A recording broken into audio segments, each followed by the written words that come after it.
จ้าชื่อหยังนางขมือกคำบางนางขมือกขะเบือกนางขมือกเอ้าพี่น้องเอ้ยขวังขวังอืมเจ้าได้ใช่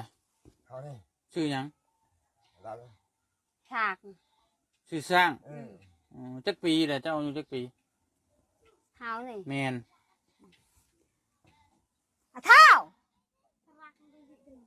อะเท่าเอาถามไผบ่นี่ทำลานฮะนี่ถ้าถามนั้นข่อยถามเจ้านั่นไดทำฮะนี่มาให้เฮาเฮาเจ้าบ่จักบ่ฮู้บ่บ่แต่มาเอาแต่ถอกเมียเขาถามชื่อเจ้าสิเอิ้นถามลานเฮาบ่ฮู้ชื่อบ่ฮู้อายุเลยบ่ไปตามได้ลอง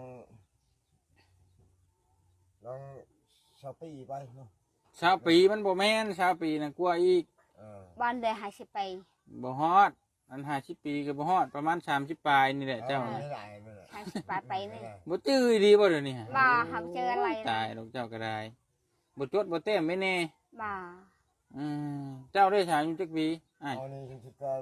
40 ปีนี่แหละ40 ปีบ่มีหลายโอ้เนาะเฮาทำนั้นเนาะเอาบ่จักแล้วก็ชื่อเจ้าเฮ้ยเนาะเฮาก็ถามเจ้าหั่นแล้ว10 ปีอ่ะเอาแบบนั้นจ้ะเฮ็ดเวียกเฮ็ดงานหยังเดี๋ยวนี้แต่ละมื้อแต่ละเว้นน่ะ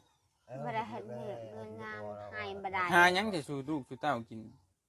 หากินหาผักหายาเอ้ย